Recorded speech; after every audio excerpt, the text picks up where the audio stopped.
मध्य प्रदेश में दुनिया का सबसे बड़ा पानी का तैरता सोलर से बिजली उत्पादन प्रोजेक्ट शुरू हो गया है, जो कि अपनी कार्यशैली के साथ ही बेहतरीन इंजीनियरिंग का परिचय है। जी हां, इंदौर से लगभग 130 किलोमीटर दूर खंडवा जिले के ओमकारेश्वर के समीप टाटा पावर रिन्यूएबल का फ्लोटिंग सोलर प्रोजेक्ट एमपी के कई राज्यों को प्रदूषण रहित और सस्ती बिजली प्रदान करने के लिए शुरू हो गया है। एनएचडीसी यानी कि Narmada hydro electric development corporation limited और सतलज जल विकास निगम के बिजली उत्पादन के कगार के साथ यह floating solar project 126 megawatt peak बिजली उत्पादन कर रहा है। इससे न केवल बिजली उत्पादन की कार्य प्रणाली में सकारात्मक बदलाव आया है, बल्कि कई लोगों को रोजगार और प्रदेश के उद्योगों को भी इससे रफ्तार मिलेगी। दिवाकर न्यूज के एमपी ब्यूरो सतीश शर्मा ने प्लांट के इंजीनियरिंग साई कार्तिक से निरीक्षण के दौरान खास चर्चा की। देखिए यह रिपोर्ट। इंदौर से सतीश शर्मा की रिपोर्ट। नमस्कार, आप देख रहे हैं दिवाकर न्यूज और टाटा पावर रिन्यूएबल का ओमकारेश्वर फ्लोटिंग सोलर प्लांट के निरीक्षण पर इस वक्त हम हैं। यहाँ पर जो प्लांट के प्रमुख जो है मैनेजर है वो हमारे साथ है। किस तरह से प्लांट में काम हो रहा है, कितनी बिजली यहाँ पर बनेगी और किस तरह से प्रोजेक्ट काम करेगा, क्योंकि बताया जा रहा है कि अपने आप में एक अनोखा प्लांट है ये, जो कि देश का पहला कह सकते हैं। और इस तरह का प्लांट एक और कहीं पर शायद कोरिया में है। सर हमारे साथ मौजूद है। क्या किस तरह का प्लांट है, कितनी बिजली एनर्जी होगी और क्या कहेंगे इसको लेकर आप? ये जो प्लांट है जी बताएं, बोले ये जो प्लांट है 126 मेगावाट पावर जनरेट करती है। एंड ये जो है 216 hectares of water body area के ऊपर बनी है। और ये जो फ्लोटिंग सोलर है, ये अलग तरीके का जनरेटिंग सोलर जनरेट करने का टेक्नोलॉजी है, जिसमें सारे पैनल्स, इन्वर्टर्स, ट्रांसफार्मर्स, जितना भी इलेक्ट्रिकल इक्विपमेंट्स है सब फ्लोटिंग में ही है, मतलब पानी के ऊपर तैरता रहेगा। तो ये जो पैनल्स है, ये पानी के ऊपर डालने से हमारा जो लैंड कंज्यूम हो रहा है पैनल्स इंस्टॉल करने के लिए, और जितना भी मिट्टी उसमें लगती है पैनल्स के ऊपर, उसको साफ करने के लिए जो पानी हम लोग यूज करते हैं वो फ्लोटिंग सोलर में बहुत ही कम है। एक तो पानी के ऊपर ही टहल रहा है, तो आपको क्लीन करने के लिए पानी उधर के उधर ही है, जो कोई भी पानी आपको वेस्ट नहीं हो रहा है। दूसरा, जो लैंड में डालते हैं तो काफी पेड़ों को हम लोग हटाते हैं, काफी लैंड को बर्बाद करते हैं, वो सब चीज इधर नहीं होता है, क्योंकि वाटर बॉडी के ऊपर है। ऊपर से ये वाटर जो एवापोरेट होता है ये सोलर लाइट की वजह से, वो हीट की वजह से वो वाटर एवापोरेशन बहुत कम हो जाता है। बल्कि हमारा ये जो बैक वाटर है, ये इतना वाइड स्प्रेड एरिया है, ये अभी ये सोलर लगने के बाद हम लोगों को जो है 126 के हिसाब से एनुअली 2 लाख मेगावाट हावर के यूनिट्स जनरेट हो रहा है। और एनुअली ये जनरेट होता जाएगा। एंड ये सारे एनर्जी जो है आपको खंडवा, भोपाल, इंदौर जैसे सिटीज को जनरेट सप्लाई होता है। तो ये अच्छा खासा फायदा है जो बाकी टेक्नोलॉजीज में मिलता नहीं है। ये फ्लोटिंग का और वाटर बॉडीज है जो मध्य प्रदेश में, वो सब अभी फिजिबिलिटी स्टडीज कर रहे हैं कि कौन सा वाटर बॉडीज में ये फ्लोटिंग सोलर लग सकती है। पता जा रहा है कि केरल की तर्ज पर यहाँ पर कार्य हो रहा है, लेकिन उससे कुछ अलग है। इस तरह से कार्य कौन सा स्टेट बोला आप? Kerala, I think that Kerala. Yes. हाँ, तो केरला में जो हमारा इसके पहले हम लोग किया था 100 मेगावाट उधर केरला में जो वाटर बॉडी है वो समुंदर का पानी का बैक वाटर है। तो उधर कोई इतना लहर नहीं था, तो वो बहुत शांत वाटर था। और बल्कि उधर का वाटर डेप्थ जो है वो 3 मीटर 3.5 मीटर का आसपास था। लेकिन इधर जो है, ये जो साइट है, ये अलग तरीके का वाटर बॉडी है जो दुनिया में कहीं नहीं मिलने वाला है। क्योंकि ये जो वाटर बॉडी जो हम लोगों को हैंड ओवर किया गया है प्लांट बनाने के लिए, ये 2 डैम के बीच में लोकेट हुआ है। एक इंदर सागर का 1000 मेगावाट का हाइड्रो प्लांट है और ओमकारेश्वर का 520 मेगावाट का हाइड्रो प्लांट है। दोनों का 8 मशीन और 16 मशीन है, जिसमें वो लोगों का गेट ऑपरेशन पावर प्रोडक्शन के लिए या फ्लड वाटर है तो डिस्चार्ज के लिए ऑपरेट किया जाता है। वो प्लग एंड प्ले में इधर जो वाटर लेवल में वेरिएशन होता है वो बहुत ज्यादा है। इधर 16 से 25 मीटर तक वाटर डेप्थ है, जो बहुत चैलेंजिंग है। उसके वजह से हमारा ये कंस्ट्रक्शन टाइम में ले लीजिए या ऑपरेशनल टाइम में ले लीजिए, वो चैलेंजेस बहुत था।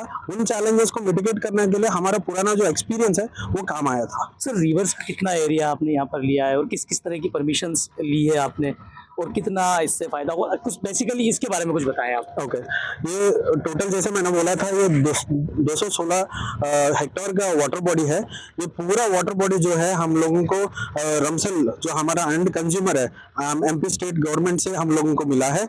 उस वाटर बॉडी में हम लोग 2,16,000 पैनल्स, हम लोग 2,14,000 का पैनल्स है वो पूरा हम लोग इंस्टॉल किया फ्लोटर्स के ऊपर। मतलब ये जो फ्लोटर्स है वो प्लास्टिक HDPE प्लास्टिक से बनी हुई है, जो 25 साल तक हम लोगों को आराम से चलेगा, क्योंकि उसमें जो है वो UV रेसिस्टेंट का मटेरियल्स यूज किया गया है वो फ्लोटर्स के अंदर, जिसके ऊपर हम लोगों को 100 kg तक वेट बिठा सकते हैं। बल्कि हमारा जो पैनल है वो तो 30-40 kg का पैनल होता है जो उसके ऊपर प्लेस किया जाता है।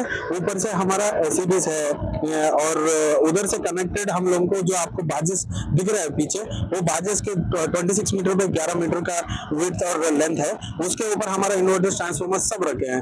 एक ही अलग तरीके का ये प्रोजेक्ट बनी है, क्योंकि ये जो 26 मीटर पे 11 मीटर का जो डायमेंशन में बता रहा हूँ, ये दुनिया में कहीं भी नहीं है इतना बड़ा बाजेस जो बना है इधर। तो लगभग कितने अमाउंट का ये प्रोजेक्ट हुआ? ये जो है 590 करोड़ का प्रोजेक्ट है, जो सिर्फ NHDC और टाटा मिलकर जो बना है। NHDC हमारा क्लाइंट है, जो डेवलपर है, उनके तरफ से हम लोगों को EPC सर्विसेज मिला है वो इतना एरिया में बनाने के लिए। ऐसे सिमिलर अदर डेवलपर्स भी है जो उन लोगों को प्लान्स बनी है। नर्मदा नदी का जब नाम आता है तो एक आध्यात्मिकता हर किसी के जहन में आती है, क्योंकि यहाँ पर डुबकी लगाने से पुण्य मिलता है, ऐसा कहते हैं। तो मेरा सवाल ये कि इसमें जो आपने प्लांट लगाया, इससे पानी को किसी तरह का कोई फर्क पड़ेगा? यहाँ पर जो अंदर जो जीव होते हैं, जल जीव, उन्हें किसी तरह का कोई साइड इफेक्ट? ये जो है, जो सवाल आपने पूछा था, ये कहीं यूनिवर्सिटी से जो लोग आते हैं और ये जो नोडल एजेंसी एनवायरमेंटल डिपार्टमेंट से आते हैं, उन लोगों का सेम क्वेश्चन है। तो हम ये जो फ्लोटर्स लगी है ये कंटिन्यूड ऑब्स्ट्रक्शन नहीं है। हर पैनल के बीच में अगर आप देखते हो तो गैप्स रहता है, जहाँ पे सोलर लाइट और हीट पेनिट्रेट होता ही जाएगा। तो इससे जो हमारा स्टडीज के मुताबिक ये है कि हम हर महीने हम स्टडीज कर रहे हैं कि इधर का पानी की कोई इफेक्ट पड़ रहा है क्या, और एक्वा बॉडीज में, मतलब एक्वा एनिमल्स में कोई अंतर पड़ रहा है क्या, वो हम लोग स्टडी कर रहे हैं। जिसके मुताबिक ये आया था कि एक्वा बॉडीज जो है फिशिंग बंद होने के कारण उसका प्रोडक्शन और बढ़ गई। और दूसरा ये है कि हमारा जो इधर का लोकल जो फिशरी स्पीसीज है वो पहले से और बेहतरीन बढ़ गया। और ऊपर से हमारा जो वाटर, हर महीने वाटर सैंपल्स हम लोग भेजते हैं और ये टेस्ट करते हैं इंडोर का लेबोरेटरीज में कि ये किस तरीके का अंतर पड़ रहा है क्या। तो हमारे हिसाब से तो अभी तक स्टडीज में हम 1.5 साल से और प्लांट का ऊपर स्टडीज करते जा रहे हैं। प्री फीजिबिलिटी स्टडीज अलग है प्लांट बनने के पहले, लेकिन प्लांट बनने के बाद और बनते वक्त जो हम लोगों ने लैबोरेटरीज भेजा, उसके हिसाब से हमारे तरफ से फीडबैक ये है कि उसमें कोई अंतर नहीं, बल्कि वो बड़ी है प्रोडक्शन। अभी ये अलग अलग मौसम में किस तरह से कोई किस तरह का साइड इफेक्ट, यानी कि बारिश हुई तो क्या ये डूब जाएंगे क्या, या हवा की लहर आई तो फ्लिप तो नहीं होगा ये? हाँ, ये जितना भी आइलैंड्स है, इधर टोटल 24 आइलैंड्स है।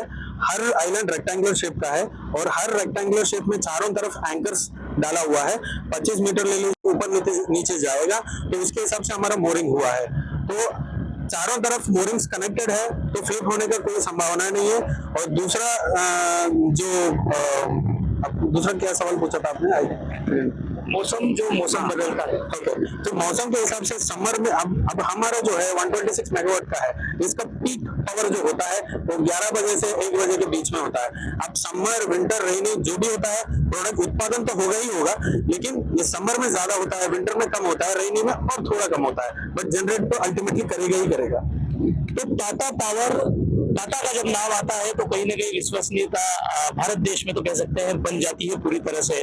तो टाटा सोलर पावर प्लांट का एक बार फिर आपको ये नजारा मैं दिखाना चाहूंगा कि जिस तरह से ये कह सकते हैं कि देश का सबसे बड़ा अब तक का ये अलग अपने आप में अद्भुत प्लांट है, जहां पर बिजली जनरेट होगी। इससे बताया जा रहा है कि इंदौर, भोपाल सहित तमाम शहरों को फायदा मिलेगा और ये कहीं ना कहीं एक बड़ा प्रोजेक्ट है। सरकार की मंशा के अनुरूप ये प्रोजेक्ट किया गया है। तमाम टेक्निकली तौर पर, पैमाने पर खरा उतरते हुए प्रोजेक्ट शुरू हो चुका है। और आपको भी हम कहेंगे कि यदि मौका मिले तो इस प्रोजेक्ट को एक बार देखे भी जरूर और समझे।